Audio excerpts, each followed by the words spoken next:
Hi, this is Robin Perry Braun, and I'm just going to give a brief teaching from my new book, just being released, called Thrive, Applying Biblical and Quantum Energy Principles to Live a Transformed Life.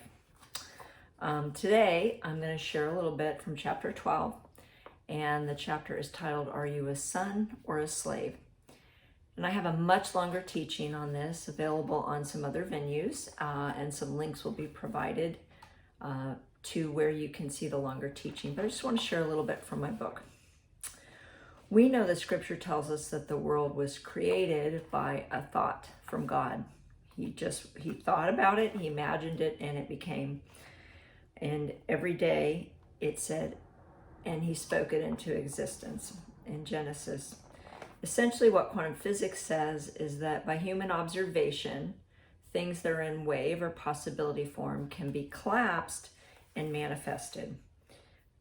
And so essentially what that's saying is that many things exist in possibility form and then they manifest. And we know that we see in Hebrews that the definition of faith is the evidence of things hoped for, the substance of things not seen, or the other way around.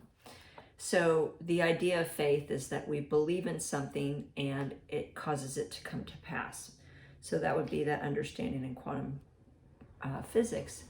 So there's a principle in quantum physics that basically says that the universe itself is neutral and it's neither for or against us, but what we believe it will be is what we will attract. So I can believe that in the area of health, I have great health, I have no fear about my health, but maybe in the area of finances, I've seen struggle and loss, so I have beliefs that the universe is for me in the area of health, but the universe may not be for me in the area of finances. And I use the word the universe versus because we don't necessarily attribute those things specifically to God as punishing us or harming us, but just, hey, this is the way my life's worked out, and it's either for or against us.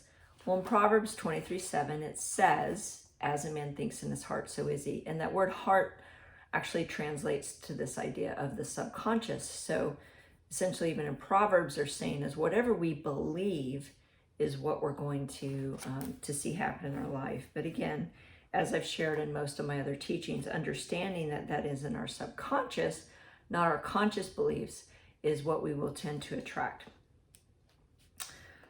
If you're just getting on this teaching and have not listened to any of the other foundational teachings on scripture and quantum physics, this may not totally align, but I'm not going to repeat each foundational scripture each time. So go back and watch some of the previous chapters as well. So what I want to talk about is being a son or a slave. And there's a lot of controversy. You know, we talk on one sense about our righteousness is as filthy rags, but there's plenty of scriptures that talk about that we are co-heirs with Christ, that we are, we have his inheritance, we inherit his abundance, that God has reconciled us back to him, and that the cross Jesus was a ransom. So slave owners don't pay ransoms for their slaves, they pay ransoms for their children to become back, and that we're adopted into his kingdom and we're co-heirs. So I won't go into all those scriptures, that's for a longer teaching.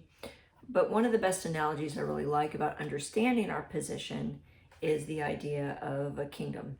So it says there's lots of references in the New Testament to the kingdom. And so it says that we have a king, we have a prince, and that we're co-heirs. So in essence, in the order, we are princes. Now, I'm not going to make a gender difference of prince or princess. A son is a son is positional. It's not a gender issue. Jesus said in Christ there is no male or female. So we are all sons. Scripture says this over and over again. There's many instances of this. But most of us don't live like sons. We really live like slaves. And we have this performance-based mindset with God. We live in a performance-based culture. And we are constantly trying to earn or please God or believe that we have to earn his approval or his love.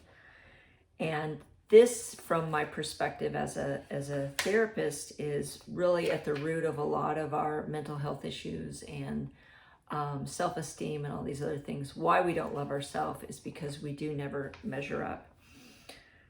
And so if we think about even the example of the prodigal son, He takes his inheritance, he runs off. This is in Luke chapter 15, 11 to 32. He wastes his money. He says, well, at least I'll go back and be a servant in my father's house. He comes back. The father runs off a long way off, puts sandals, a ring, and a robe on him. These are all symbols of sonship. This is all things the son inherited from the father. And basically what he says, I don't care what you did, you've come back home. And so in this parable, God is illustrating relationship, not performance. And so, again, the chapter's long. There's a lot of things I can go into it to exemplify this. But let me just say that there's a few things about sonship that would have us to be able to walk in peace and joy. One, as a son, I have no fear of God rejecting me. His love and acceptance of me is not based on how good I am or how bad I am, because that was all covered under the blood, according to Romans 14:17. It's Jesus's righteousness. I have a position as a son. I didn't have to earn it. I was given it. And so there's no way I can ever be perfect enough to earn my position as a son. It was given to me. It wasn't anything I did. It wasn't anything I deserved. It wasn't anything that I could work for or earn. And yet so many people in the church are not serving or doing ministry simply for passion for the kingdom or for God's love, but even if it's subconscious, they're doing it because they believe God will love them less if they don't, or they have to overcome some sin or do something to earn God's love. And quite frankly, a lot of the pastors and broken people who are falling into sin in the pulpit, they went into ministry because they felt that perhaps that was a way they could earn God's love. But he loves us unconditionally. Because we're sons, just like my own children, I may discipline them if they defy me or break my rules, but I'm never going to stop loving them. They can't make enough mistakes for them to stop being my children and me to stop loving them. And I'm actively applying grace in my life every day, and keeping my conscience clear because I'm a son. Sons work at walking in alignment with Scripture versus having to be perfect. And I'm constantly aligning my beliefs with what the world has told me to believe versus what God says is true. But basically, Matthew 22:37 says, we must truly know we are loved in order to love others. And what did Jesus say? He said, love God and then love others as you love yourself.